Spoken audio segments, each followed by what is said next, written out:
Okay, we're going to get started now. So, Janice and Brandy, who's left? Philip?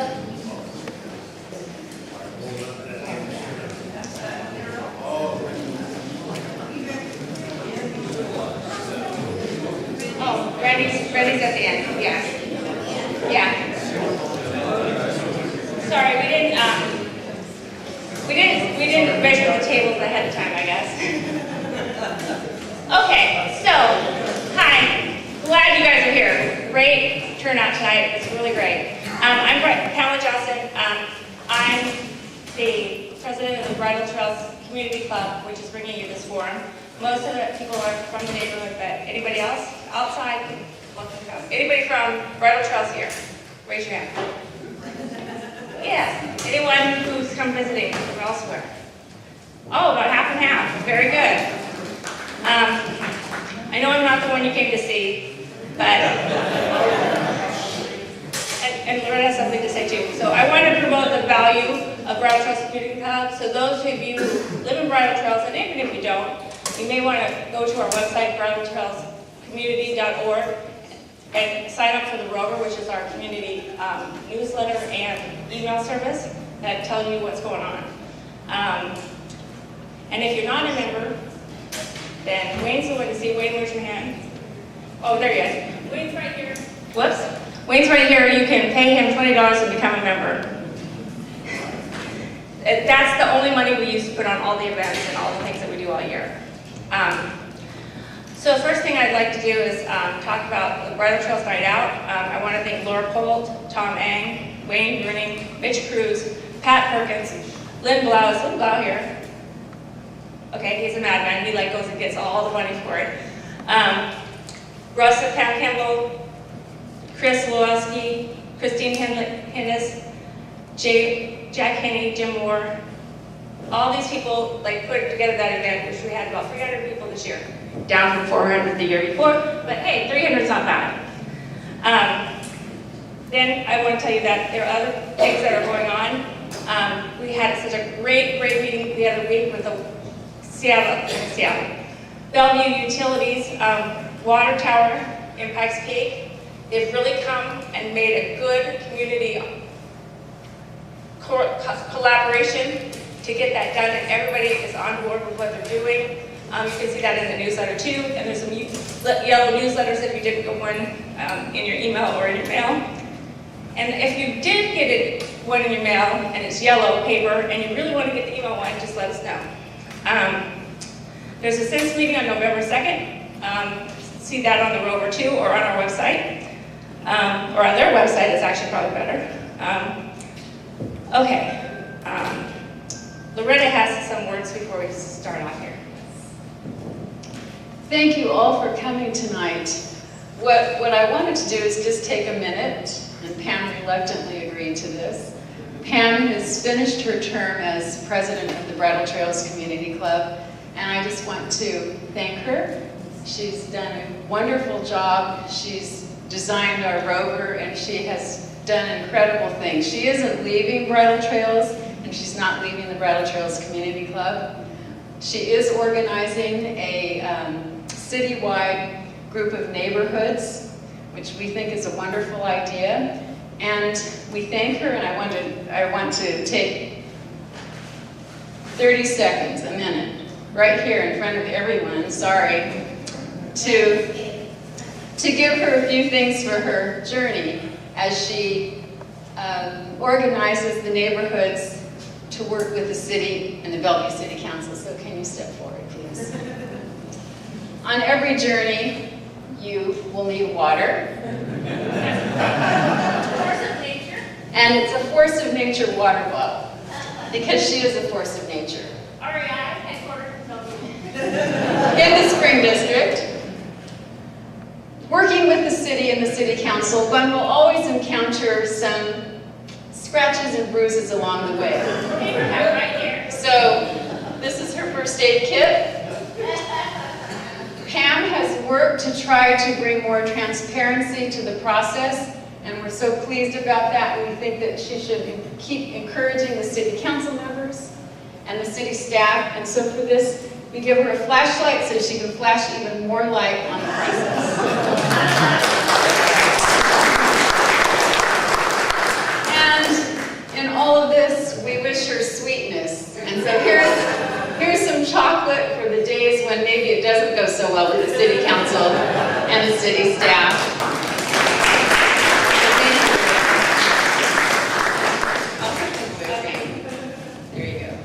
Okay, so these guys up here have a really, really hard job. They're going to get an even harder one, and that's being on council. But we have to thank all of these people up here for putting the time in and just coming out and saying, hey, I want to try to help the city. So let's give them all a big hand of applause.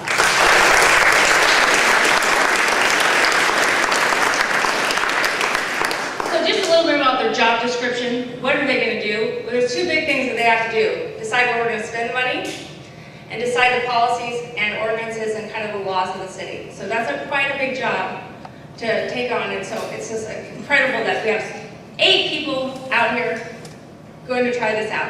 And I'd like to introduce now Joe Michaels. Oh, first of all, thank you, Loretta. I didn't say thank you. Thank you, Bridle Trails Community Center. I'm not leaving. I'm just trying to, we have a new organization, onebellevue.us or onebellevue.us, and we're trying to get more people involved across the city and things that we're doing here at Bridle Trails and other neighborhood groups are doing. So I'd like to introduce Joe Michaels, the moderator for tonight, a Bridle Trails resident, and a former moderator of this in 2015. Thank you, Pam. Okay, and let me also add, I've seen firsthand how hard a person has to work to run an organization like the Bridle Trails Community Club, so I echo everything that's been said about Pam, great service. Thank you. So, getting right into our forum tonight, we have a packed agenda for you. We have 8 candidates running, which we don't always have, so we've got a lot to share with you tonight. We're very excited that you're here. It's a great turnout. Let me get right into what you're going to encounter tonight. So first, before we get into our format, there's some important dates that we'd like to stress. I think the first 2 are already passed, so they're less important for you, but the voter registration deadline is passed, and the ballots have been mailed, so you should have received them, or you will receive them shortly. The key date to know, of course, is November 7th. You have 2 options. You can mail your ballot, and it must be postmarked by November 7th, or you can drop it in one of the ballot boxes, and it must be in by 8 p.m. On November 7th. So please remember to vote and encourage your neighbors to vote. You'll also see up here that we have names and pictures associated with the candidates. I hope that's helpful. We'll have that on every slide. And we're excited to talk with them tonight. So, the format, our goal. Our goal really is simple. We want to help you, our community, get to know your candidates better. We want to make this a little bit less of a debate. We're not trying to encourage people to scream at each other and take hard positions against one another. It's really more of a chance for us to group interview these important people who will represent us in local government. So we encourage everyone to express themselves and maybe not waste the time that gets wasted when people argue too much. So moving forward, here's how the format's going to go. We're going to do some brief introductions. I'm going to ask each candidate to take no more than 1 minute to introduce themselves. You can say whatever it is you would like to say with your minute. We have a timer right there which will help you stay on track. We do not have an orchestra to play you off if you're going on too long, so you'll probably hear me jump in at that point. Then we're going to do some short answers, where again we'll ask every candidate to answer the question that we put up, and you have 1 minute to answer. And then we'll do what we call a lightning round, where we're just going to ask you to raise your hand if you agree with the statement we're making, or if you don't agree or don't know, keep your hand down. And the fun part of the lightning round is everyone gets a card that looks like this, and you can spend this card once and add to your hand up or hand down, and take 30 seconds to explain your point of view on why your hand is up or down. Every candidate gets one 30-second card to spend. This is the fun game part of the day. It's like phone, there's no phone a friend, unfortunately. And then finally, we're going to turn it over to you, the audience, and ask you to come up and ask the questions that are on your mind. So, there's no time limit except your good judgment and my toughness when it comes to answering questions from the audience. Okay, so with that, I'm going to sit and we're going to start at this end and ask 1-minute introductions for each candidate.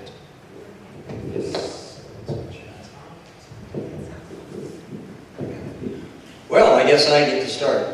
Thanks for coming out here tonight. 30 years ago, I met a girl, moved to Bellevue and settled down. I haven't regretted that. She's right there. I diverted from science to a career in IT, and as a systems engineer, spent 20 years consulting in business and government around the area before settling down to a single employer. My wife, Lori, was a 911 dispatcher in Seattle and is now retired. We have 3 adult children.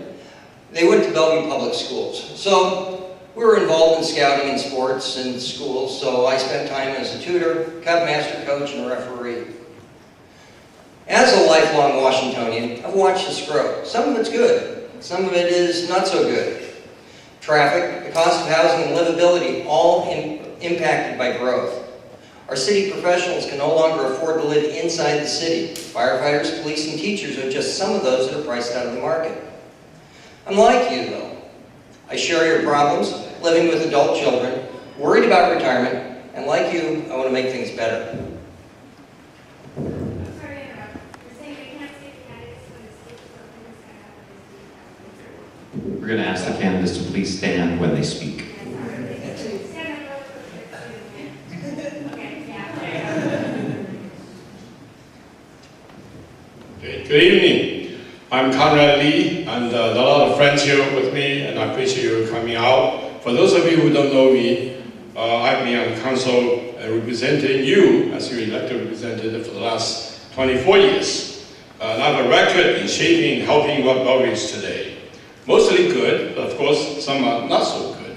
And we have a lot more to do. That's the reason why I'm asking your support to continue to prove to you that I'm consistent, I'm time-tested, and there's no surprises. I'm the steady hand on the wheel. And I'm glad that your chairperson was, Pam Johnson, was saying that we city council are elected to figure out how to spend your money. And I'm the person reputed as the fiscal hawk on the council. I only budget to spend what we need, not with what we can tax. That's important. So we be very responsible. Bellevue has proven to be a very efficient city with the lowest property tax. So I want to continue because of the new challenges we have to serve you. Thank you. Good evening, Bridle Trails Neighborhood Association. Thank you so much for coming out. It's really moving to see so many people interested and excited about this upcoming race. My name is Karol Brown, Karol with a K, and I'm running for position 4 because I want to build a better Bellevue where all of our residents can continue to thrive and prosper. A little bit about me, I'm a Washington native. I was born with I have 2 immigrant parents, one from Switzerland, one from the Netherlands. Went to the UW, studied economics and international studies, got married, had a child, but 2 days after my 25th birthday, my husband was killed suddenly in a car accident, and I was left a widow with an infant son.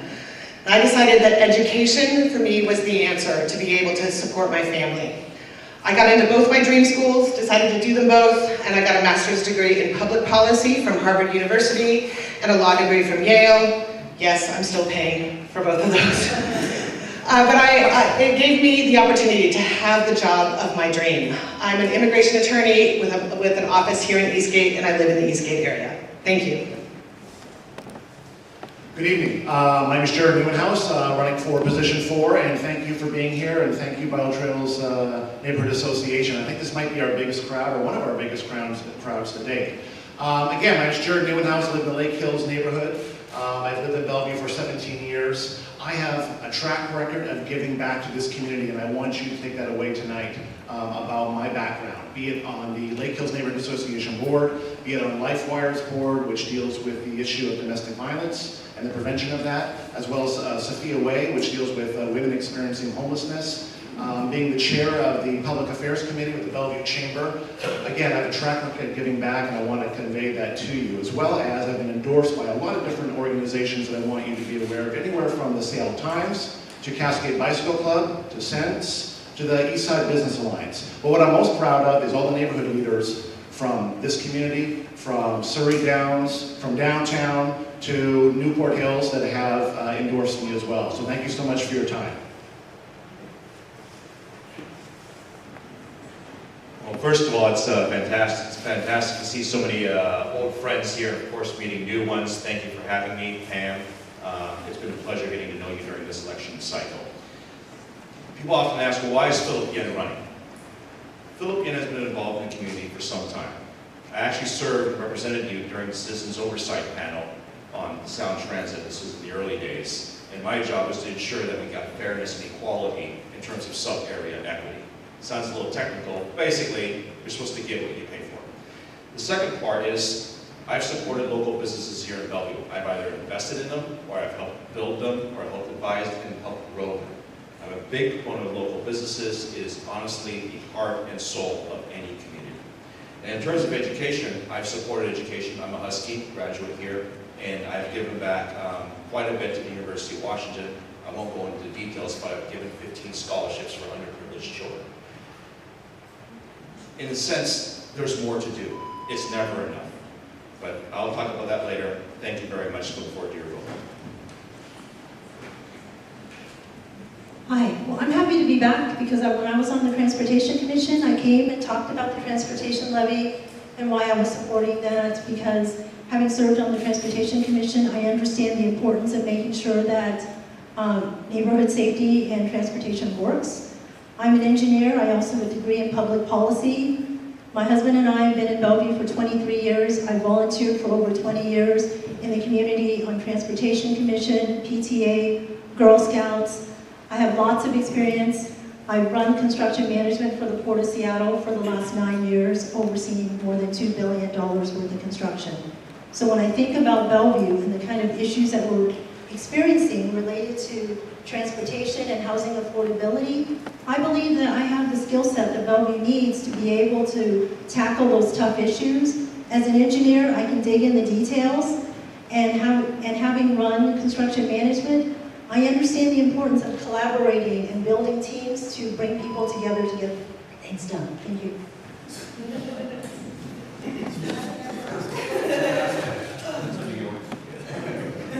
Hi, I'm Steve Fricke, and I'm running for position 6 in Bellevue City Council. Why am I running? The reason why I'm running is because both neighborhoods and businesses are frustrated with the council and a lack of transparency in the process. I've been involved in my community, whether it's coaching, representing my neighborhood in front of City Council, representing people in front of corporate. My background is I'm an engineer. I have a master's degree in engineering, worked at Boeing for 11 years. Like Janice, I know data. I know data big time. I've been doing that since 1984, and then I'm now a lawyer, and then I actually took evidence and proved it in court. So what I tell you to do, how I approach a problem, is I let data kind of drive what the result will be. That's what you really need in City Council, and that's what's been missing. Finally, what I'm saying is that I'm an advocate. It seems like you did not have an advocate, and I want to be your advocate in City Council. Thank you.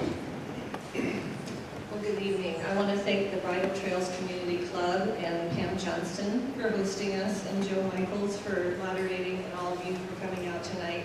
My name is Lynne Robinson, and I'm running for re-election to the Bellevue City Council. I grew up riding horses in a neighborhood very similar to Bridle Trails. For the last 20 years, I've been serving you in Bellevue as a classroom volunteer, as a physical therapist and small business owner, as chair of the Bellevue Network on Aging, as chair of the Parks Board, and most recently as your Bellevue City Council member. As council member, I've directed funding to environmental stewardship, our ped bike program with small businesses, and affordable housing. I've helped hire an excellent city manager, police chief, and fire chief, while keeping our city financially stable and local tax rates low. Bellevue has high public safety, beautiful parks, excellent schools, and a strong economy. I'm proud of our city, I'm proud of you, and I'm proud to represent you in the Bellevue City Council.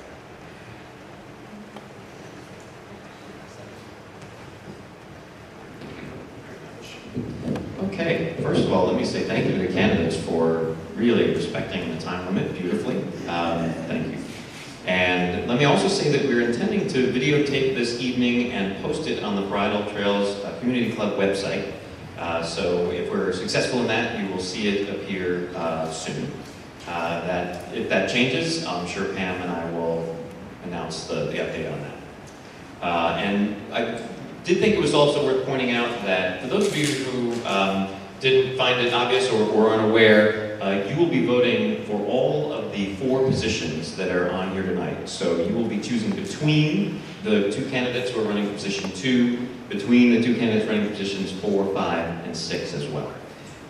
So with that, let me take you to the next portion of our program, which is the short answer program. So what we're going to do is ask each of our candidates to answer the question I ask and take a minute to do it. Let me ask you to pass that mic all the way down, because the first topic is stuff we saw in your campaign materials.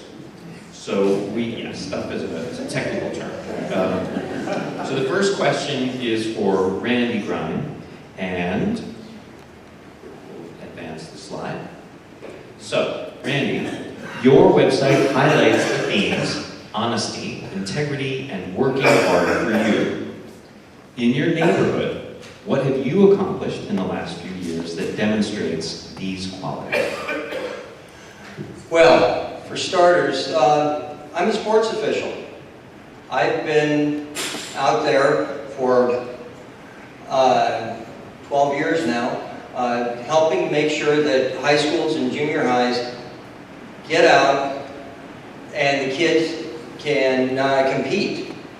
Without a referee, there is no competition. This is the latest in a number of things that I've done, but what that means is that every winter I have to get out on a mat, and we work hard with the kids. And it's not just scoring points. It's a matter of educating them both about what the rules are, what's safe and what can be dangerous, but it's also about ethics. Follow the rules. This has taken quite a bit of my life, and leaving that for this is going to be a change. Thank you. Okay. And the next question is for Conrad Lee. Your website focuses on experienced leadership you can trust. In your current city council term, what demonstrates your leadership and your trustworthiness? Well, facts speak for itself. I'm still on the council. You've elected me 6 times. And so I hope that you have placed trust in me. I've demonstrated for what I've done to you. I mean, I can spend the next 2 hours talking to you people, about each one that I've accomplished. But I have experienced leadership. The fact that I've been there for that long. I've been former mayor. I've accomplished a lot. Bellevue is what it is today. It's not because we claim something that we can demonstrate that I built a Taj Mahal for myself with my statue on the pedestal. No, it's things that we accomplished as a team. That's what's important. Remember, one council member doesn't get things done. It's the team. So we need to work together with the community, talking with you, understanding your needs, listening. If we don't have any trust, we will not be able to do the things we want to accomplish. So I think that's important. So I believe that for what we have come through in the last 20 years, especially the last 10, it demonstrates proof that I have the leadership and trust from you. Thank you. Thank you. Okay. For Karol Brown, your website suggests that you will focus on ensuring an affordable place to live. In the last few years, what did you accomplish to help ensure that your neighborhood was an affordable place to live? My neighborhood of Eastgate was only recently incorporated into the City of Bellevue. And many of you can see where the line is between what used to be unincorporated King County and what is Bellevue. And I think we need to do much to actually bring that previously unincorporated area up to speed. One of the things that we are doing as a city council and have already been approved is to finally add sidewalks to the South Bellevue Community Center, because many kids are walking to and from that community center. Many adults are walking along Newport Way, and they do not have a sidewalk. And one of the things I've done is advocate for that and appreciate the fact that that's happening. But in terms of an affordable place to live, it's a supply and demand problem. Our housing prices increased by 16% in the last year alone, and we need to increase the supply of affordable housing in our community in order to address that concern. As Randy was mentioning, we have our firefighters, our school teachers, and many professionals who can no longer afford to live here, and it's an issue we need to address. Thank you. For Jared Nieuwenhuis, thank you. You end your website with the words, "Join me in putting our neighborhoods first." In the last few years, what have you accomplished that demonstrates that you are putting neighborhoods first? Well, first look at my track record. I wouldn't be on the Lake Hills Neighborhood Association if I didn't feel strongly about neighborhoods to begin with. And it's issues and projects like the low barrier men's shelter that's being proposed for Eastgate as well, that was part of the reason why I jumped into this race, because we are seeing a lack of transparency and a lack of neighborhood first perspective from both city staff and from the Bellevue City Council. That is an issue. That's not putting neighborhoods first. You look at my other work, be it with nonprofits that deal with domestic violence or deal with homelessness, those are neighborhood issues as well. I'm also on the Parks Board. I care about our neighborhoods and the quality of our parks, and that should say something about putting our neighborhoods first as well. It's my mantra, it's my tagline, and I believe that we'll be a better city for it if we put neighborhoods first once again in Bellevue. Thank you. Thank you. Okay. For Philip Yin, the top of your website states #1 for neighborhoods. In the last few years, what have you accomplished for your neighborhood that demonstrates this? All right, well, thank you for the question. For my neighborhood in itself, we're in a new neighborhood, and so I've worked hard to make sure that trees are where they're supposed to be, and basic things like lawns and garbage cans are in their place. But one thing I've done really hard is to incorporate a lot of the new neighbors that have moved into the neighborhood that may not feel like they're a part of the community. And I'm urging this throughout Bellevue, as we do have a lot of new neighbors, and we need to make them feel comfortable. When we say we're #1 for neighborhoods, it's more than just helping you mow your lawn or cut your grass. I want to put neighborhoods #1, #2, and #3 when it comes to priorities on development, priorities on social services. The neighborhoods should absolutely have a say in the future growth and the future vision of the city. So it's more than just a slogan. This is what we're going to live by. This is our vision, and my job is to represent you to the best of my ability every single day. Because it's neighborhoods, and the neighborhoods wouldn't be great if it wasn't for the people. Thank you. Thank you. Okay, and now for Janice Zahn. Your website starts with the words integrity, inclusion, innovation. In the last few years, what have you accomplished for your neighborhood that demonstrates these 3 values? A year ago, the DOT came to our neighborhood of Greenwich Crest and wanted to talk about the 405 expansion. And at the time, all they wanted to talk about was the fact that it was a sound wall, and here's what they could do for the neighborhood. And part of holding WashDOT accountable was actually talking about the fact that if you're going to widen 405, we need to do something about Coal Creek Parkway. So if anybody is familiar with going south during rush hour, 118 is horrible. So what we did in our neighborhood is work together from an inclusive standpoint to work with the DOT to come up with 4 roundabouts that are in a row as a potential to solve that problem. And when we talk about innovation, the city was very skeptical about whether this made sense. And so we worked with the DOT to actually do a presentation to the Transportation Commission to let them learn about it. And from an inclusion standpoint, we also invited other neighborhoods to come when we had the neighborhood meeting, instead of just having it the way in our neighborhood that DOT wanted. Thank you. For Stephen Fricke, honesty, transparency, and independence are the first words on your website. In the last few years, what have you accomplished that demonstrates these values in your neighborhood? Well, I've been involved in my community in a number of different ways. Originally, it started with the school board.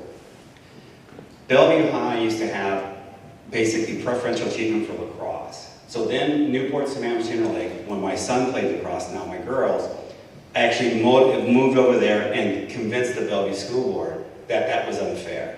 And then later on, it was boys were getting preferential treatment on free field space and the girls were not. So there, I took that issue on. I also represented our neighborhood on single-family room rentals. I was invited with the city council to help draft their code. That is where I went.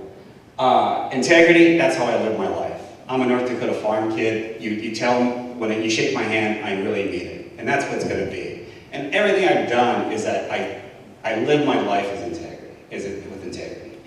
If I say something, I mean it. But if I'm wrong, I'll apologize and I can be convinced. But I'll let data figure that out. Thank you. Thank you. And finally, for Lynne Robinson. Your website calls you a proven leader. In your current term on the City Council, how have you proven your leadership? Well, I've been very passionate about small businesses and startups in our community. And for a long time, while I was on the council, we did not have an economic development team. So during that time, I created a startup economic development plan that created affordable office space for our startups. That was at Lincoln Center for 3.5 years. We got so many startups going. We actually now have 4 incubators in Bellevue instead of that first one. And we're expecting to have our small businesses double by 2019.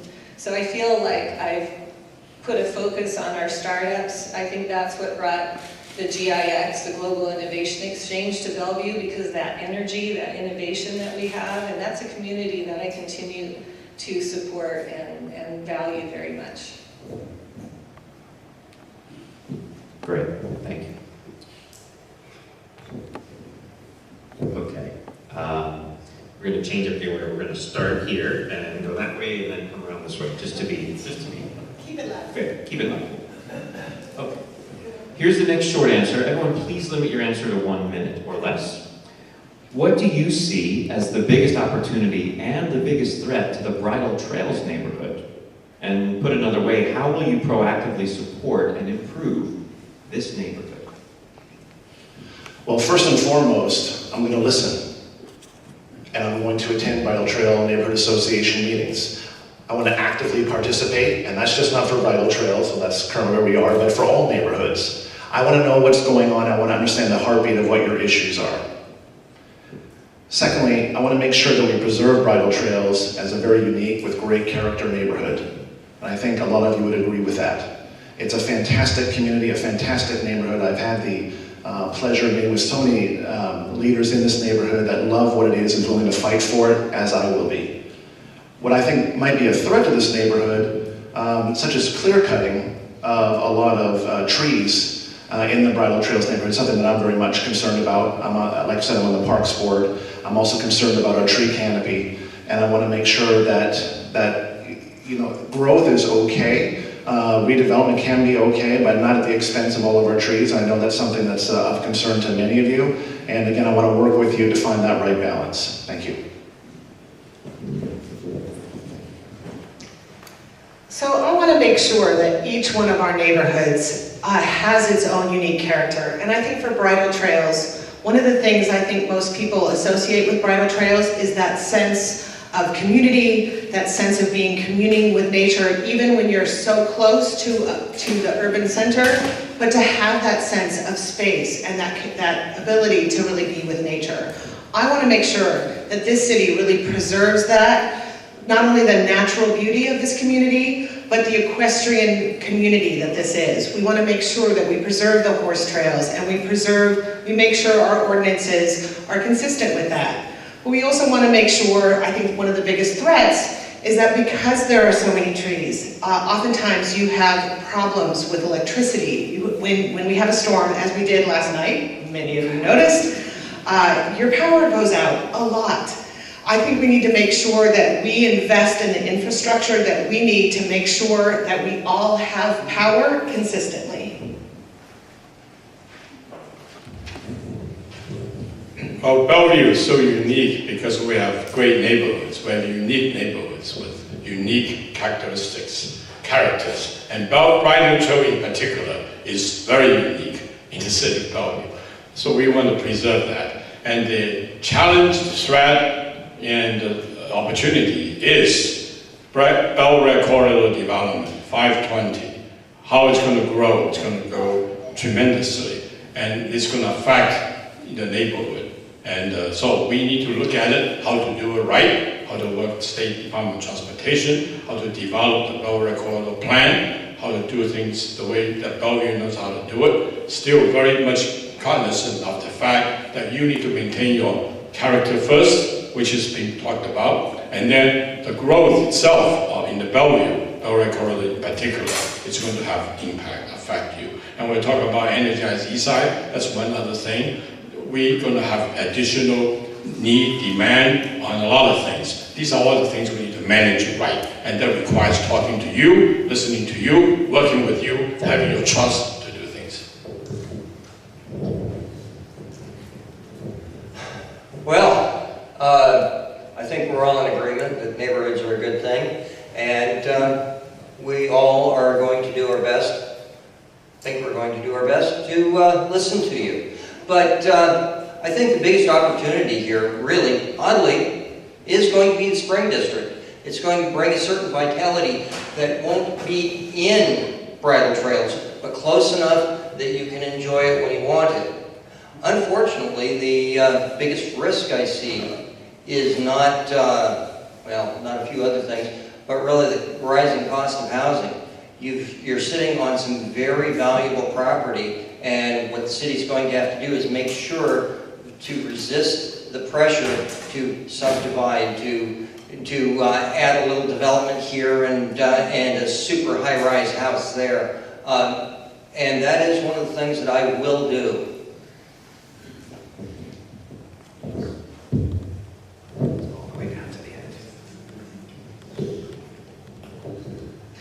Well, it wasn't until I got on the council that we even had an environmental stewardship initiative. And at that time, we got the recommendations for tree canopy goals, and I got that put in the comp plan at 40%. I think that's your biggest threat, is losing your trees. And so having that in the comp plan now is going to preserve your tree canopy here. I think your biggest opportunity is having somebody on the council who rides horses and values that and can work with the Parks Department to make sure that your trails are preserved. They don't become mountain bike routes for everybody to scare the horses away. I mean, you have an equestrian community here that I think we should preserve, and I'm happy to work hard for you on that.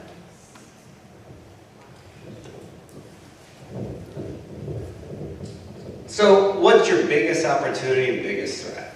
Your biggest threat is the same threat I've heard from Eastgate, from downtown, from bridle trail people, is lack of transparency. You are not getting asked what's involved in city council. City council is making decisions that affects your livelihood, and you are not getting a say in it. What's your biggest opportunity? Your biggest opportunity is to push for transparency. Get somebody on the council that's going to listen to you. Take it up. Be an advocate for you. Make sure you're listened to, your point of view gets on that particular issue. So you have the same issues all over Bellevue, whether it's somebody building a fire station without being asked about it, whether it's putting a homeless shelter while the planning commission was not involved. Anytime they do anything in bridle trails, you need a voice. Thank you. So this is what I heard when I came a year ago, and there was a flyer that had about 8 or 10 different things that Bridle Trails neighborhood was concerned about. And what I heard was very much it's about how do we retain the equestrian feel as the city comes and starts to think about putting in streets or street amenities, and how do those amenities really fit in with the equestrian nature of the community? That was one of the things I heard. I think that one of the other challenges as you look at this community with the power outages and the trees, and I will say that that is one of the challenges, is in order to have better reliability, if the power lines are still above ground, then how do you make trade-offs between power lines and trees? And it is not an easy decision. When I looked at the comp plan, in 1986, we had more than 40% tree canopy. Now we're down to 36.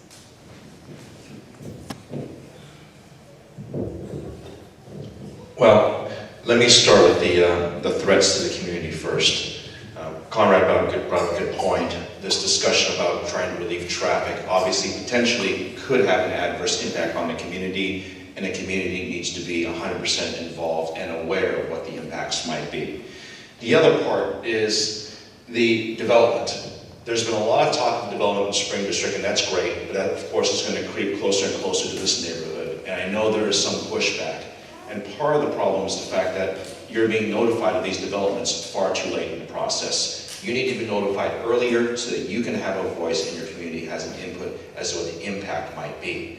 Now I'll get to the opportunities. We were doorbelling here not too long ago. It is an awesome neighborhood. I'm going to protect the horses. I'm going to protect the trails. We're going to protect the trees and the canopy. We'll figure out the power lines with PSC. I'm sure they can figure out a way. It's the 21st century. And if I win this election, you're going to teach me how to ride a horse. Thank you.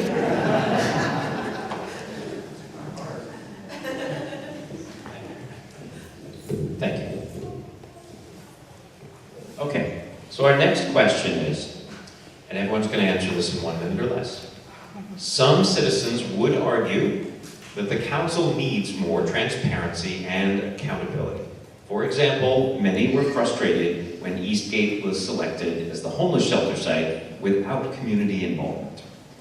What concrete direction would you give city staff to ensure that our community has a clear understanding and a clear voice in council decisions?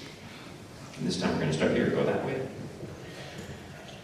You know what's frustrating is that the city staff should have known this was going to be a controversial topic.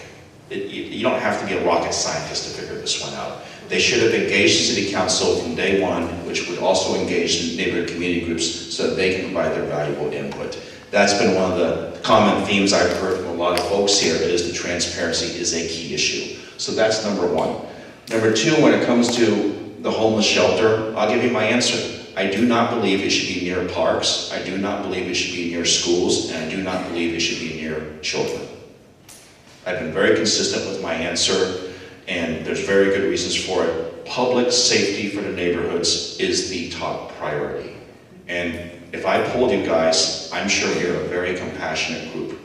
We don't have the time to get into all the ways to help other folks, but there are plenty of great community groups and churches that do a great job. We should also be looking at them for guidance in helping those in need.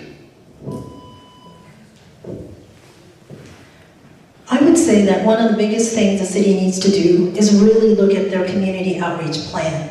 How do they communicate out to the neighborhoods? What does it look like? And are they actually out in the communities and bringing people in to be inclusive, so that as they're developing the plan, they have those voices so that they understand what's going on. That absolutely matters. I also think that they need to be looking at technology and data and making sure that as they're working on stuff, what does a transparent pipeline look like, so that community members that want to understand what's going on have a way to see into what the city's doing. I mean, we are one of the biggest technology hubs around, so I don't understand why we're not actually leveraging our technology and being able to find ways to all different venues to reach people, whether it's the website, social media, going out to the communities, and actually, instead of only doorbelling when they're in election, they should be going out and talking to you guys now. Well, Phil said you don't need to be a rocket scientist to figure this out. Well, if you do, I am a rocket scientist. I don't answer that. But anyway, what direct instruction you need to city staff? You need data, and you need to be vetted. What happened in the Eastgate area is they bypassed the planning commission. By bypassing the planning commission, they did a disservice not only to the public, but to themselves. Because they didn't get to use all the intellect and all the intellectual capital that the planning commission have given it to them, and then they could have made a wiser decision and do a comparison study between now, potentially 3 sites. But people up here that are running are saying we need to move fast. Well, fast haste makes waste. You got one shot to do this. So if I was to answer the last part, what critical evidence or direction would I give city staff? Give me data, prove which one, do a plus and minus, pros and cons of each of those sites, tell me where they are located in that respect, and then go with the funding in that respect. Thank you.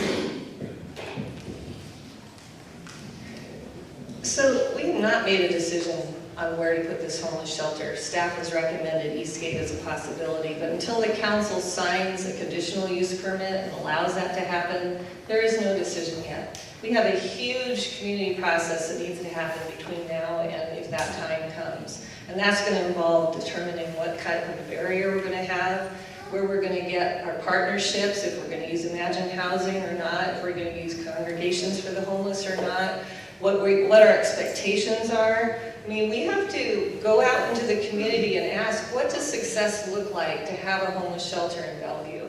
I don't know what the answer to that is, but I am pretty convinced that working with you, we can come up with a good solution, because we have a tremendously large homeless population that's not going to go away. And I think we're all better off if we have them in a transitional place where we can get them into solid housing and out from under our trees.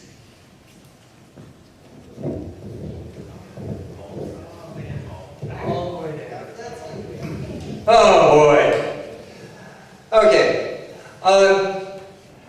Really what this is about is not direction to city staff, but it's the council that made a mistake. And I'm sorry, some people aren't going to like me saying that.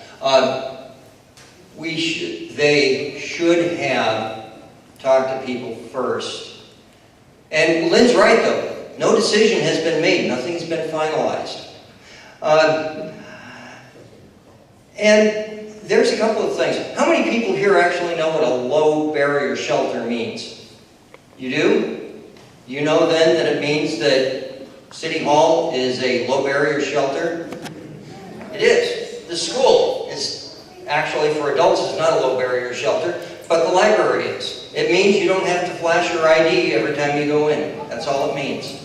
I spent 2 hours talking with congregations for the homeless about the issue. They pulled 491 people off the streets last year and got them re-injected back into society. That's what we need. Thank you.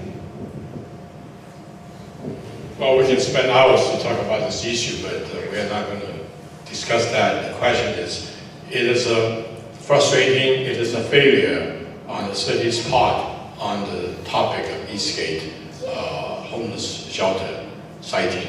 The city did not, the staff, it's because we do not have accountability. We do not have accountability. We have a staff thinking that the councils made some decisions, and then they went ahead because of the community urging, that it becomes an issue when the homeless, congregation of homeless wanted the site location. So it became a real big project. And so the solution really is, like we're talking about, is get some real accountability. When you have a council of 7 people, the staffs are listening to us discussing, and the topic is not really being a clearly delineated issue. So as a result, it happened. So we need accountability. So I've been to many of those council meetings because I live in the Eastgate area. My house is less than 1 mile from the proposed site, and my office actually looks out over the site. So if there's anybody on this panel that really wants to make sure that if the shelter is put in the Eastgate area, we want it to make it work, I want it to make it work because it's my neighborhood and it's my community. And I want us as Bellevue residents to show our compassion If you can tell me a place in Bellevue that is not near residents, schools, daycares, or people, I'd love to find that area because there is no such thing. And we want to make sure that when we site a shelter, it's sited near the services that people need. People need transportation from their temporary shelter to their jobs. They need an education policy like Bellevue College where they can do their resumes and they can get the assistance they need and the job training. It's my community and I want to make sure it's done well. Well, I'm going to attempt to actually answer the question. You know, during this campaign, I've talked to a lot of city staff, and one of the first questions that I asked them was, tell me what the process is when there's a major project on the horizon for outreach to the neighborhoods. You know, I couldn't get an answer. There is no process, and that's the problem. Here we have a project, this low barrier men's shelter, and Lynne brings up a lot of good questions. But why weren't those questions answered earlier before we're an inch away from deciding that we're going to put the shelter in Eastgate? It does, the whole process is backwards. We need more engagement with the neighborhoods. We need a better understanding of what results looks like. We need a better understanding of those areas that's going to be the best fit for that shelter, a shelter that I want to see happen, but I just don't think that's the right location for it. Everybody up here is compassionate. We all want the same thing, but it's about the best fit, not only for the city, not only for the homeless people, but for our neighborhoods. Thank you. Thank you. Okay, the final short answer question is about growth. I was speaking with Mayor Stokes a few days ago and asked him what he thought the most important issue facing the city is, and he said, in a word, growth. We need to manage it well. So here the question is, how will you balance the advantages of growth, such as rising wages and larger tax base, the higher standard of living, and anything that you all think is the advantage of growth, with the disadvantages of growth, the increased traffic, the unaffordable housing, the worker shortages, etc., etc. Balancing that. How are you going to do it? And let's start at this end, please, and make our way that way. Well, this is a tough one. There's a whole lot of things to go over here, but in terms of affordable housing, you know that we just went through a year-long process to develop a strategic action plan that we voted in, and so this year we're going to start trying to incentivize 80% area median income affordable housing, and also try to build in a budget to work on deeper affordabilities. In terms of worker shortages, I actually worked on getting a tech hire designation for our city from the federal government that provides funding to do training programs in coding at Bellevue College and local coding centers for residents in the area so they can get the 4,000 tech jobs that are coming to our city in the next 4 years. And traffic, we just did the traffic levy. Thank you for voting that in, and we've already started our neighborhood traffic calming projects and safe routes to school.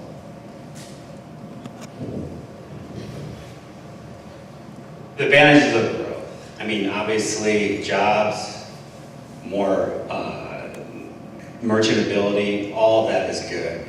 The thing is what I've been endorsed by the East Side Bellevue, our Business Alliance. I've also spoken to a lot of neighborhoods. It's because of them that got me to run.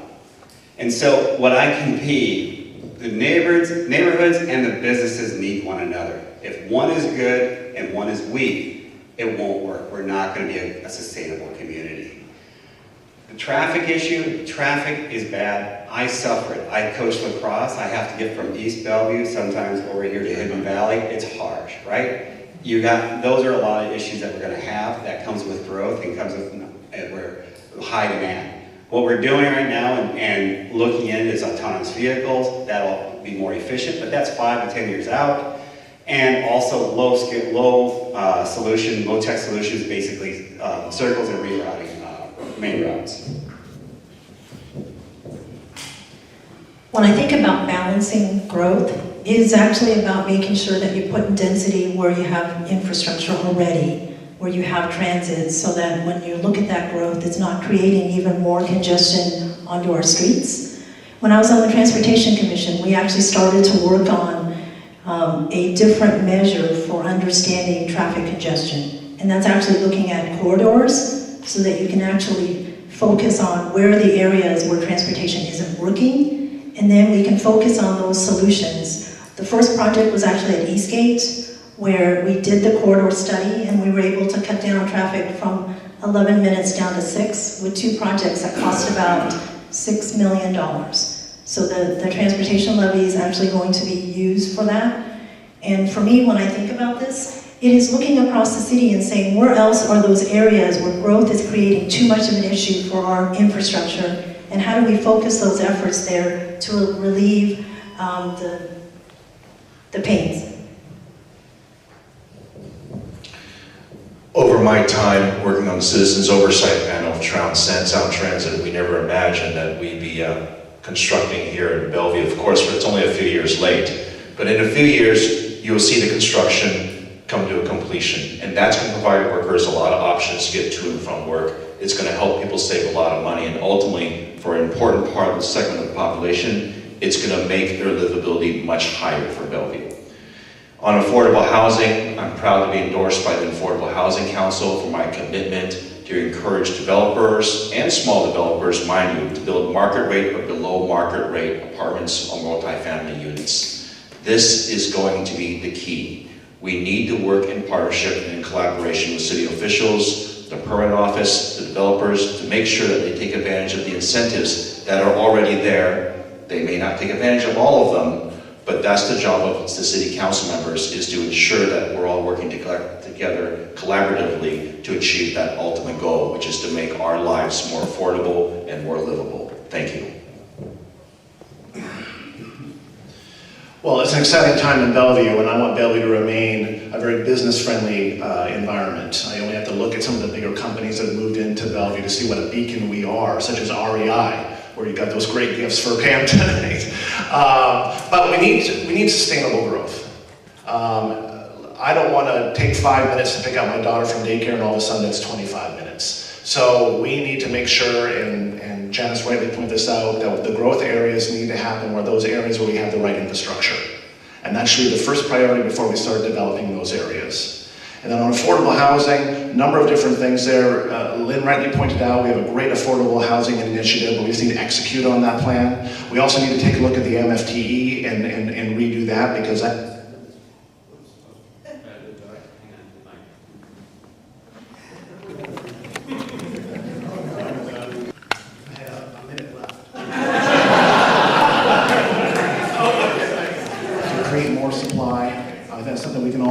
we don't get more supply, we're not going to solve our affordable housing issue in this area. It's really important.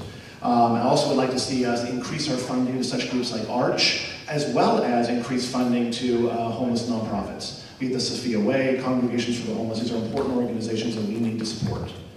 And then lastly, okay, I guess my time is done. All right, thank you.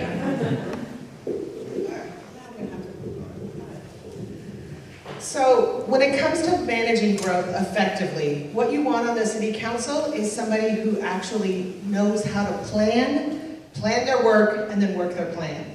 I think the city council has left us a great model with a comprehensive plan, with affordable housing study, with a transportation levy. We've got the infrastructure to really develop that plan effectively. As Janice mentioned, we need to concentrate our affordable housing and build them around transit-oriented development so that people can leave their homes, get on a light rail or get on a bus, go to work, come back, and never have to turn on an engine. That means less congestion for every one of us who are picking up kids from daycare, or going to school, or going to yoga class.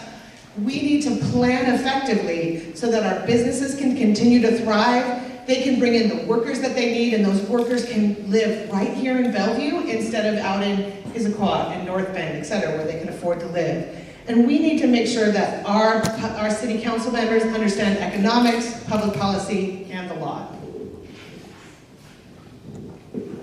Well, the key word is balance. You put it very well.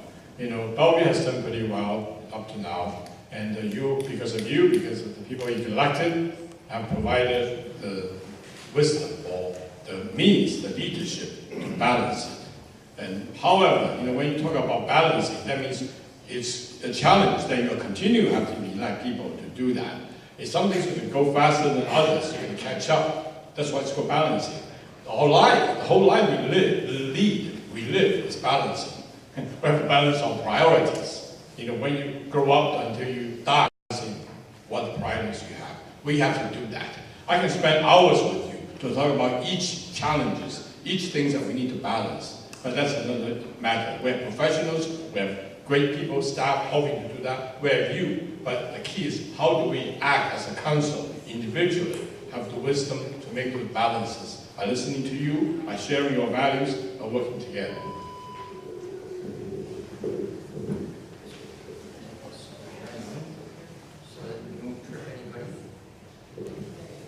All right, I'm glad to hear so many people agree with me. This is my wheelhouse. Everybody I've talked to in Bellevue has said the same thing. Housing's unaffordable, traffic is horrible. There we have it. But you know what? We can do something about it. Lynne's done a great start with 4,000 units. We need a lot more, and I'd love to help you with that. As far as the traffic, though, these two are tied together. The traffic will get better if there's affordable housing close by. The housing will become more affordable if people can get out of the city. And you know what we need for that? We need public transit. That's the only answer that works now. And people won't take public transit until it's easy and convenient. That means more buses, that means more routes, more frequent routes. And it's not going to be horribly expensive, but we have to ask, we have to insist on it. That's the only way we're going to get out of this. Okay, thank you very much. Okay. They're doing a great job so far, aren't they? I have to say.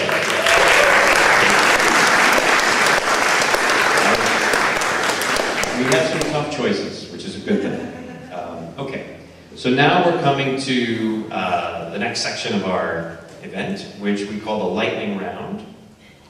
Okay, and here's, yeah, thanks. If you would pass each candidate will get a card, and this is your 30-second response card.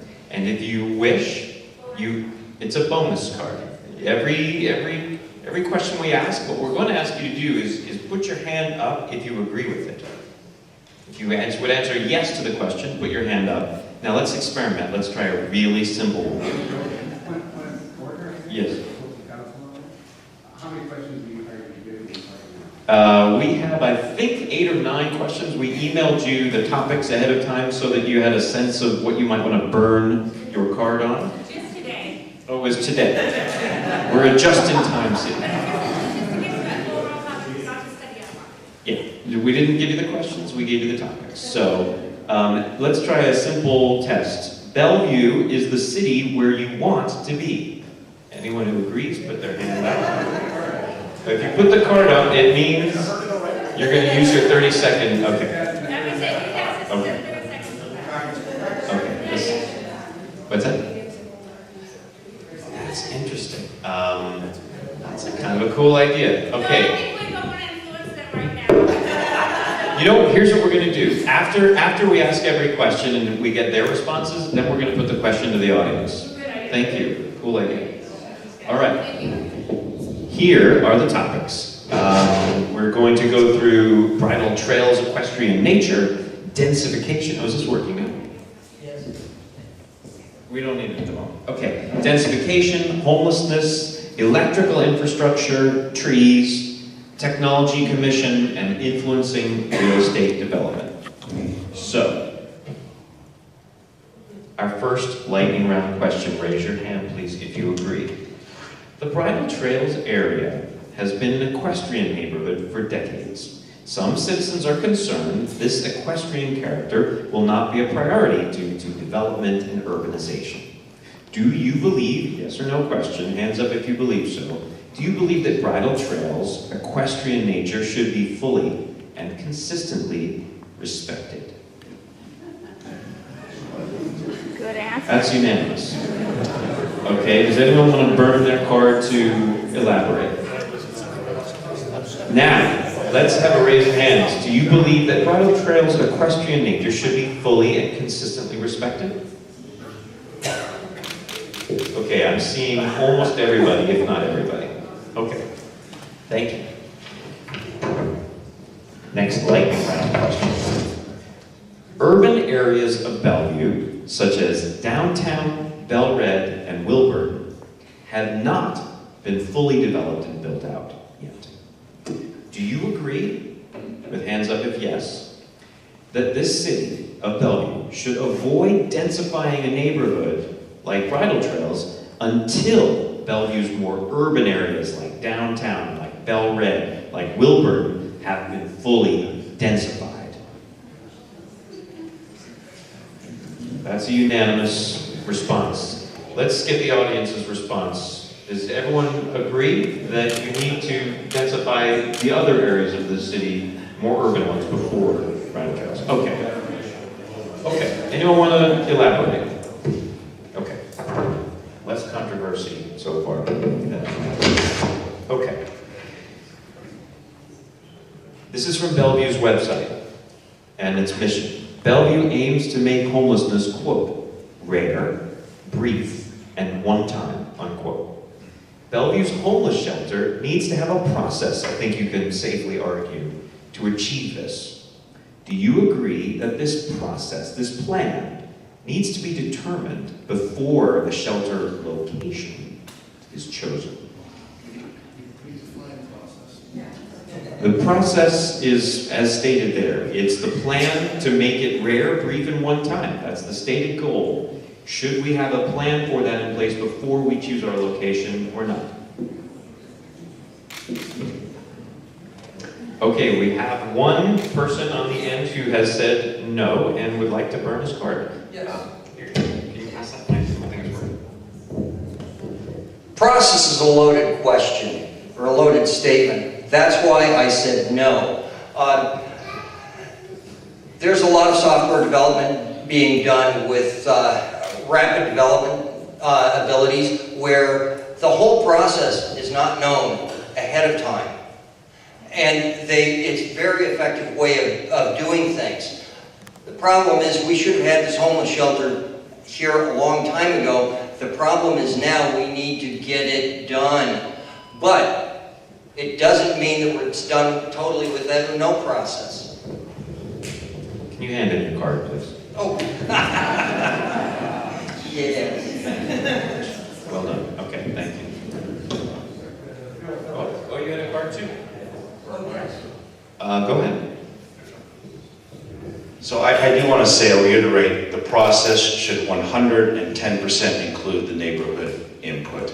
I wanted to take my 20 seconds here to thank the neighborhoods. I had recently had a chance to visit Jubilee Reach and also the Eastside Academy, both who are doing fantastic things for the community. If you did not know this, Jubilee Reach has helped over 8,000 family members here in Bellevue, basically to make stronger and better families. And all that is in large part because of your support. So again, thank you for what you're doing, and I look forward to supporting those endeavors. Excellent. Thank you. Okay, next lightning round. Oh, turn in your card. Good. Okay, next lightning round question. When Bellevue evaluates the most important factors that guide its electric infrastructure plan, the city prioritizes power supply reliability above all else. However, many city residents are deeply concerned about other factors beyond power supply reliability. Would you steer the Bellevue City Council to prioritize decision factors such as safety, innovation, cost concerns, environmental concerns, etc., potentially above, at the level of or above power supply reliability? That's a yes or no. Would you prioritize these other factors as well as reliability? Okay, well, I couldn't tell. Raise them high. Okay, looks like everyone agrees. Does anyone want to elaborate on that? Okay, we have a 30-second response from Conrad. I think these are all important factors. I'm not sure what you mean by above. They all need to be considered as as much as we can equally. And the first and primary thing, of course, is we need to have adequate power, wherever the power comes from. You know, very practical, pragmatic, feasible, whatever, future, current, considered, but we need to supply the needed growth. If there's no growth, that's another story. If we have a vision, a plan, we need to make sure we have adequate power. Okay, thank you. And we have one more request for a burner. So, in terms of our future power and energy consumption, I think global climate change is one of the most important things that our entire planet faces, and we absolutely need to address it. We also know, as many of you know, when the storms hit, without power, nothing works. Nothing. We have a very modern society, our businesses rely on consistent power, but we also need to make sure that our environmental concerns are taken care of, safety is taken care of, that we continue to innovate and we continue to reduce our carbon footprint. Okay, thank you. Oh, we have another one. Here we go. What this is for. Thank you. If we could use Energize site as an example, that's a project that was proposed to the City of Bellevue so long ago, before we know what we know today about battery storage and renewables. We were, I think, caught blindsided by the qualifications that we use to choose a project such as that. We were bound by those decisions that were made a long time ago. We have to look at our comp plan. I did testify in front of the WTC about the need for PSC to definitely look at renewables, look at battery storage, and have more contemporary, less invasive infrastructure in their projects. Oh, okay, got one more. We've got some folks in there. Go ahead. Well, being endorsed by Sense, I feel like I have to say something here. No, this goes back to neighborhood engagement as well. When you've got a project that connected to substations on 148th, which could see the elimination of 300 to 400 trees, that's an environmental concern, and it's also a neighborhood concern. That goes to the quality of life in that neighborhood. Yes, reliability is important, absolutely, but we have to take the consideration of the environment, the neighborhoods, first and foremost. Thank you. Great. Anybody else? Okay. Speaking of trees, you know what? Let's pause right now, because I think that's a great point. Thank you for raising it. We're going to go backward through the ones we forgot to do. Okay. I'm going to read this one. Give me that one. Thank you. I'm not a perfect host. Okay. Very nice. Bellevue aims to make homelessness rare, brief, and one time. Bellevue's homeless shelter needs to have a process for this. Do you agree that this process should be determined before the shelter location is chosen? Yes? Okay, I see probably 3/4 of the room or more. What's that? Yeah, how many no's? All right, a little more than it's appeared, so I think it's good to look at the no's. And you all, if you feel strongly about any of these issues, you'll have a chance in just a moment to ask a question about it. Okay, let's get the audience's point of view on this one. When Bellevue evaluates the most important factors guiding its electric infrastructure, the city prioritizes power supply reliability. However, many city residents are concerned about other factors, so would you steer the council to prioritize decision factors such as safety, innovation, and cost and environmental concerns? Yes, raise of hands. And no? Okay. Fascinating. One very brave no. Okay. Okay. All right, and now we're at the next question. The City of Bellevue has set a goal to achieve at least 40% tree canopy coverage. However, it's not clear yet how and when we're going to meet this 40% aggressive goal. So, would you make the creation of a tree master plan a high council priority? Yes? Everybody, now we're recording this. This isn't on video. These are purposeful questions. Okay. And do you want to hear the audience? Do I get their audience perspective before you talk? Okay, audience, would you make the creation of a tree master plan a high council priority? Yes? Okay, and no? So more yeses than nos, but plenty of nos. Okay? Go ahead.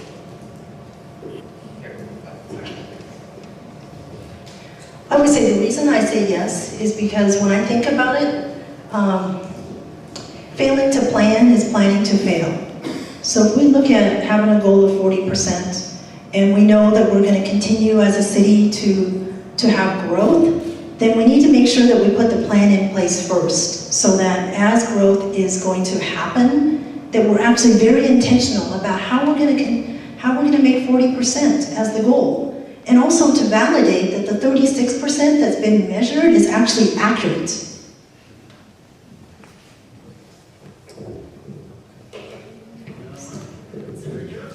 Our tech citizens are arguably among the very best in the world.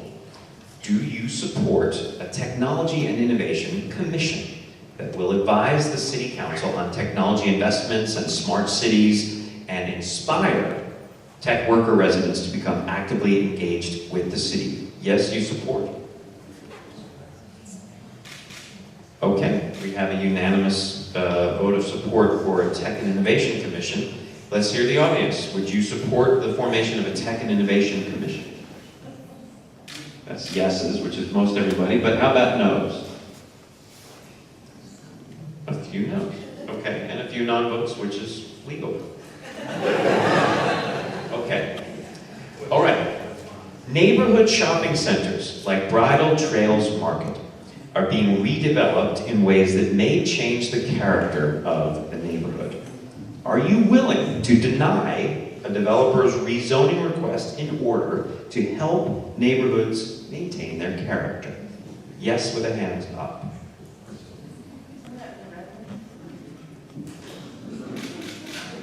I think we have everybody. What's that?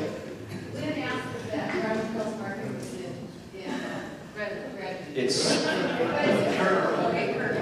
It is in Kirkland, but this applies to other neighborhood markets across the town, but we're in Bridle Trail, so that was the closest one that's happening to it. This is one we care about, so I had a longer question that said, will you support talking to Kirkland? That's not going to work.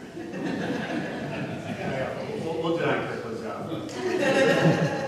I like to think the Bridle Trails Market is being in Bellevue, sorry. Okay, let's hear the audience. Would you be willing to deny a developer's rezoning request to help the neighborhood maintain its character? Okay, that's a very popular vote. How about no?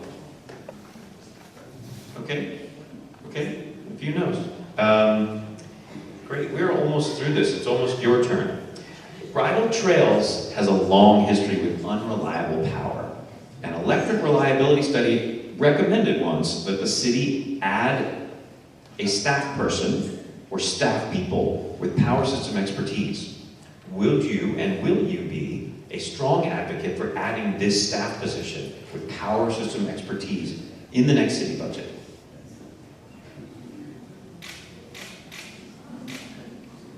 We have everybody, people. Everybody raised their hand.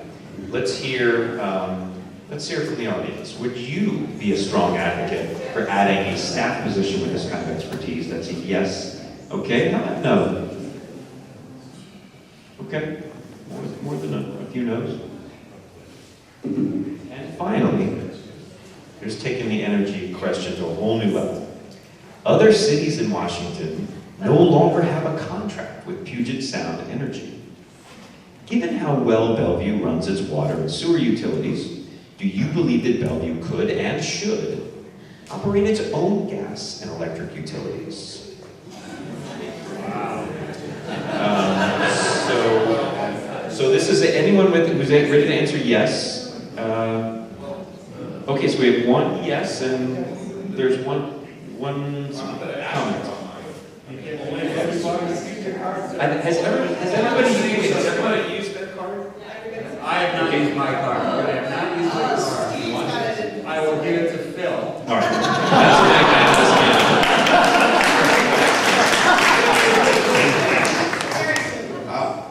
just say this. I hate the fact there are monopolies like Comcast in our neighborhoods. I mean, I absolutely hate paying the bills. And I'm only for it, not because I love or hate PSC, so that's not the case. Obviously, we need them, but this only works if they truly help us save money, and they really provide the service that they promise us as residents. That's what we deserve, that's what we should get, and that's kind of why there's an asterisk to the yes on that. Okay, let's have one last audience vote. Would you like to see Bellevue take over electricity and gas? Okay, you're educating this group of candidates. It's helpful. And who would say no and would not like to see the city replace PSC? Okay. So this has been a great portion of our program tonight. The candidates have been spectacular, but now we're going to turn this over to you. Please come up. We need a first person to warm things up. What we'd like to do is have people in a line who want to ask questions so that we don't have to run through the audience and try to find people. So if you'd like to ask a question, Come on up. Good man. Thank you. Lots of people. Please come and ask questions. And we have that working, so we can. Can we ask you to start? Please ask a question. You know you have it on your mind. Okay, and please let us know if you're addressing it to everyone or to one candidate. And we can't have everyone answer every question, so if somebody answers pretty much how you would answer, then just, raise your hand. Or at school, my daughter's school, they do this. Yeah, me too. Yeah, me too. Okay. So the lightning round was really good, but everybody said yes to everything. Okay, that doesn't let us know what your top 3 are. So if you can take time real quick and say what your top 3 are. It should take no more than 5 seconds. Okay, we better just go with top 1 because top 3 is going to take too long. Okay? We're going to start. Who needs to start next in the middle? Raise a hand and you get started. Well, I'm intrigued with the staff member with the power expertise. Well, basically, I don't know if you meant I had to be limited to my 8 things here, but I think the top ones are transparency and safety.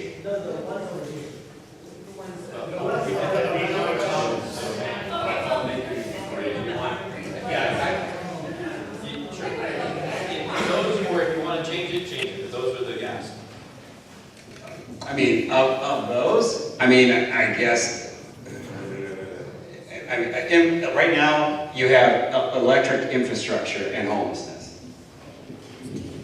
I'm going to ask that everyone pick their one. Okay, if it's up here, great. If not, you might make it into.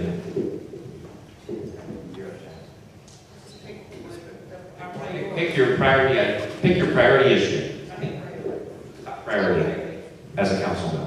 I would say that my top priority is transportation because it's awful here. Densification and development. Homelessness. Affordable housing. Densification. Well, I have to agree densification because I've heard too many people complaining about exceptions out in the neighborhoods. And I pick the next questioner. My name is Don Marsh. I'm the president of Sense, and I was very encouraged to see all the discussion on Lightning Round 4 about electrical infrastructure. But actually, I hated the question because, first of all, it implied that what's driving our electric plan is reliability from the city. And actually, I would submit it's actually profits for PSE that's driving a major part of our plans. So Your question? I got to do it. So, we're short on time. Oh, okay. So I'd like to ask about Energize Eastside. As you know, it's a very large transmission line upgrade that will impact the neighborhood severely, cut down 5,000 trees, and increase risk of catastrophic pipeline fires. We're going to need a question. Okay. Just my question for you is this. Our current council members say there's nothing they can do about this project. Is there anything that you can do on this project, or are we at the mercy of a company that wants to maximize their profits? Are we at the mercy of PSE? Who wants to take that? council has no regulatory authority over PSC's Energize site, as you know, but this is where collaborative relationships with, and I endorsed by every senator and representative in our area here, this is where these relationships come into play because it's the state who has authority over this project. And it's really important that you and I and anybody who cares about this project have these meetings, which I'm starting to have right now, because you have raised the issue to their attention and they're very interested. And so I'm hoping to get some meetings set up with Senator Kruger and some of our other representatives.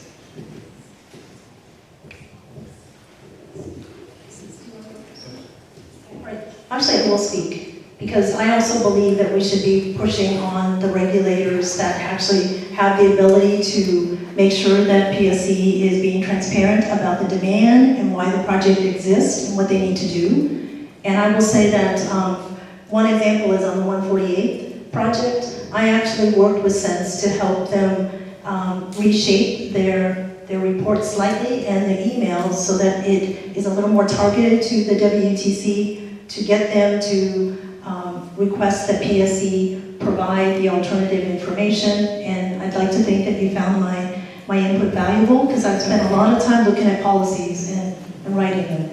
Thank you. I'm going to have to move to the next question because we have a line. I hope you'll give us a Okay, point of order. Point of order. We've almost reached 8:30.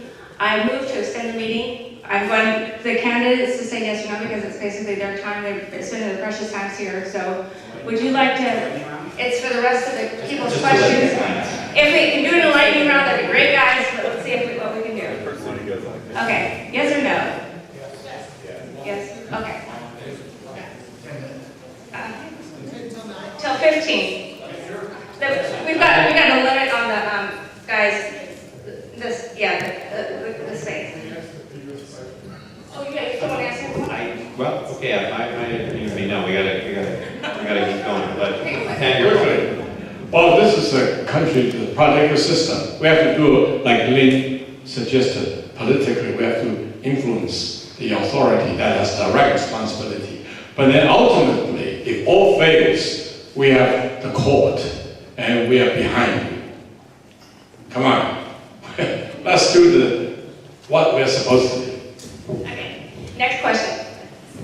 Hi, I wanted to ask a question about homelessness, more specifically what's driving that, as opposed to talking about, reactive solutions such as the homelessness shelter, which is sort of after it has occurred. What sort of proactive solutions would you be going forward, considering that, a bunch of Nobel Prize winning economists and, Elon Musk, Bill Gates are saying that half of all jobs are going to go automated in 20 years. Okay. So this is one of those yes, me too things. If anybody answers, let them know if it's you too. Well, specific? Okay, you can answer specific. Sorry. Okay, I questions of yours. I was looking for more specific long-term proactive solutions that you think might be work to reduce long-term homelessness. proactive solutions to reduce homelessness. Well, the very first thing is affordable housing. A lot of people fell off the grid when the economy tanked. Second thing is a stable economy. Okay. This is the pan light.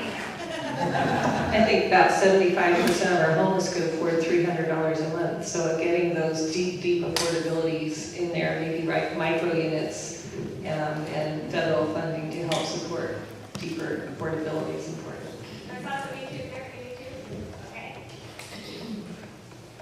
I would add that it's also working in public-private partnerships to get more units built and as well to make sure that we have enough stock.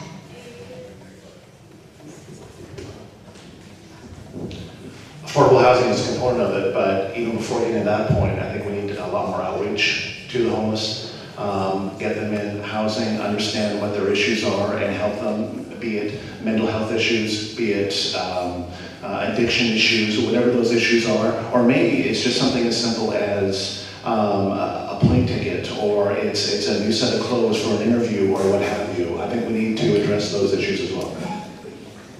And very quickly, I think that there's a lot of relationship between our healthcare system and homelessness. Many people find themselves homelessness when they're sick and they're ill and they know they don't have the ways of getting healthcare if they lose their job, and that's a serious problem. Darn cameras, I keep forgetting about them. My question is directed to where the policy meets the problem. I've lived in bridle trails for more than 40 years. I have a neighbor who's lived in 2 places in bridle trails, and his clear cut, literally, with city approval. So your 40% canopy rule is gas. You need a policy that says specifically you have to replace the tree if you cut it down. Is that a question? That's a fact. The question is, how are you going to do it? Okay, anybody want to answer that question? How are you going to do I'm not even trying to summarize that. How are you going to, keep clear cutting from happening in bridle trails? thank you, how will you prevent clear cutting from being a problem? Hide this chainsaws, but we need them when that tree falls over on the street, never mind. Until they put that in the comp plan, they had nothing to enforce. So now we have something to enforce, and we're working with code to figure out how to do that. That is definitely a priority. Anyone else? Okay, next question? Hello, my name is Xiaoshen. I know there's a proposal to have a shelter built in the Bellevue Spring District, so I want to know your position on that. Do you support that or against that? If you are against that, do you support the shelter built in Eastgate? Thank you. Okay, so that's a yes/no question, so let's just, can we get the first yes/no answers on that? Do you support a shelter being built in Bellevue area? Raise your hands. Do you support a shelter being built in Eastgate? Raise your hands. Okay, now longer answers.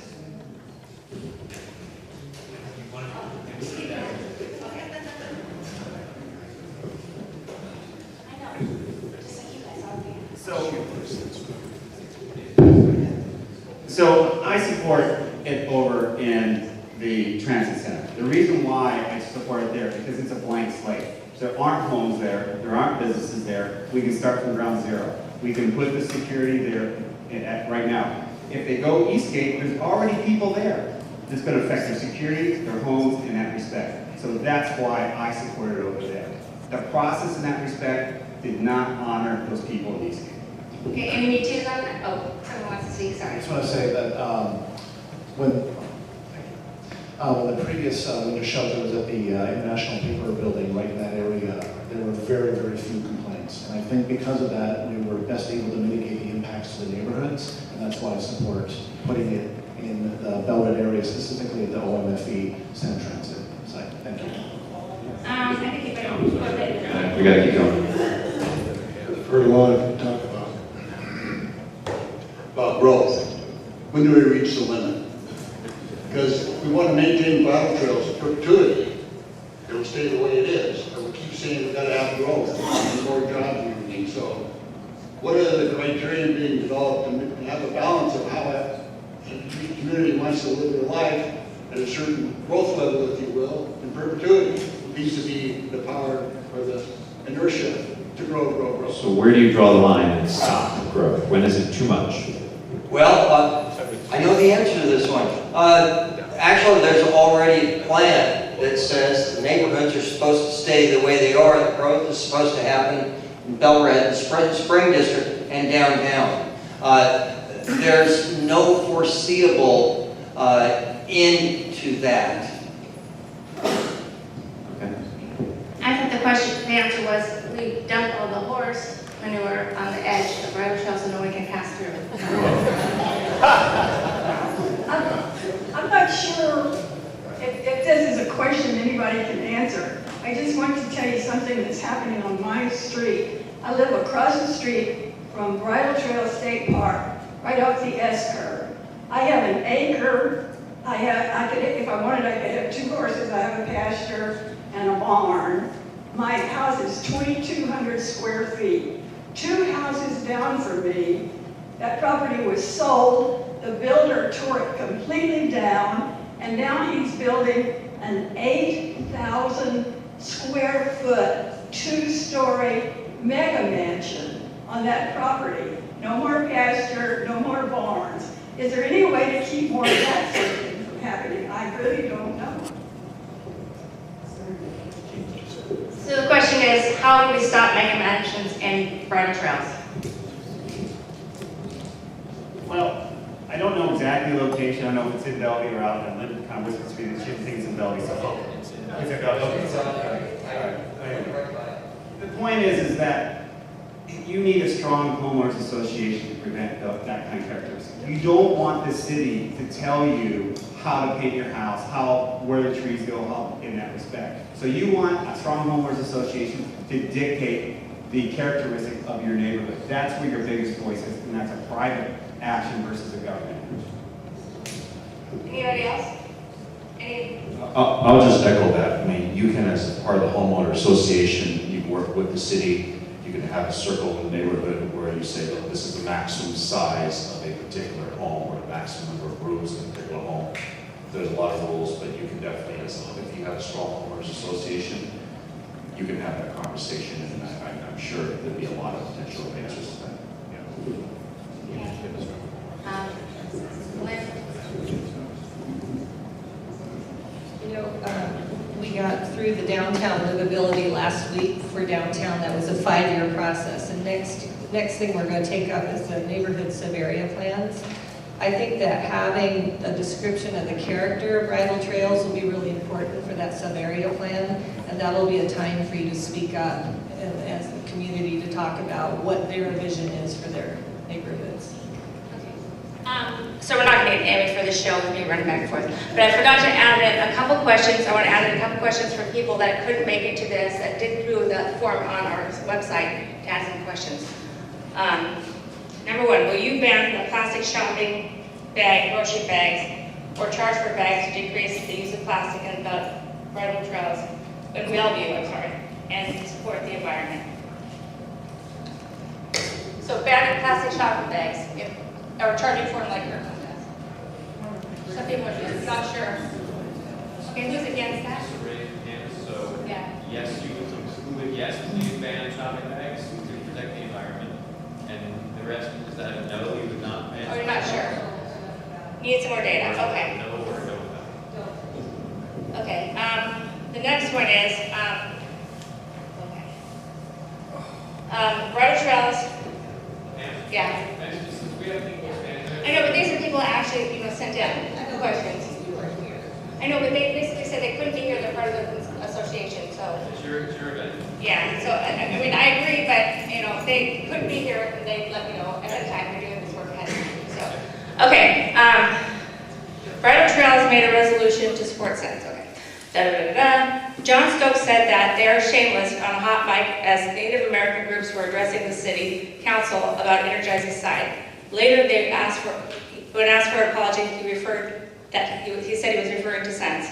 Do you support John Stokes as mayor? Again.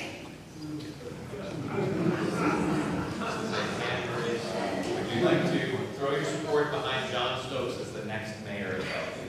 I'm trying to make it. Okay. Anybody want to address it? Okay. No? Okay. Last one. Do you support detached accessible dwelling units in single-family neighborhoods? Do you support detached accessory dwellings in single-family neighborhoods?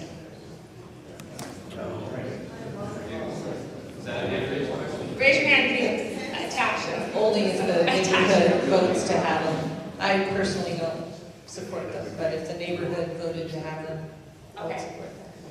So I guess would you support mandating detached accessory dwellings? No, I don't. And then the other issue is, this happened in our neighborhood. It was basically the single-family rental issue. Unless you have, it's an offshoot of that. It's just a derivation of that. Our neighborhood over in the Eastgate area where I live in that, right by the Eastgate area also, there's no sidewalks. There's no infrastructure. The kids play the ball in the street. So no, I would not support it in that neighborhood. Now, maybe other areas that have the infrastructure to support it and the neighborhoods want it, those are the things where you would look at, but not all the way over Bellevue. Okay, then one more. Would you support putting a heroin injection site next to the low-barrier men's shelter in Bellevue? moving on. Pam, how much time are we gonna do? I'm just going to go. No, I'm asking for this group, because we said we would end by now, so the question is, I need about an hour. So much to talk about in so little time, so I'll try to make it real quick. I'm very concerned about the canopy issue and the fact that you do have a confluence of two things happening right now, and that is one, energize the east side, and the devastation of the communities and 4,000 trees. There's no way you're going to hit 40% canopy if you endorse those kind of projects without doing something. Like mitigation isn't good enough. My question is this: do you support the city council having quasi-judicial authority going forward? Okay. we have a few yeses, Okay, can we see all hands for yes, please? quasi-judicial All hands authority for no? going forward. All hands who want to talk. Okay. You want to answer? Okay, keep it short, please. I'm a lawyer and an engineer. No, the real issue is that the way the city government's set up, it's actually the city council is both an executive, they hire their own mayor, and they're the legislative. So they should not offload your voice in the city government. That's another way of doing it. They think they're a legislative only body, but they're not, because they hire their own mayor, and then they elect their own mayor, and then they have a city manager. So that's basic civics. Okay, basically, guys, we're going to have to quit because we're getting close to 9:15, and you guys can ask the people afterwards. I just have a couple questions for the audience. So really, it doesn't matter who I vote for, but I want to make sure that everyone in the city has a chance to understand who they want to vote for. So does anybody here have friends that aren't here today? Please raise your hand if all your friends are in the room. Please raise your hands if your friends aren't here. Okay. Now you have some information you can go tell your friends. Thank you very much for coming. Bridle Trails, become a member. This is what makes this stuff happen. Thank you.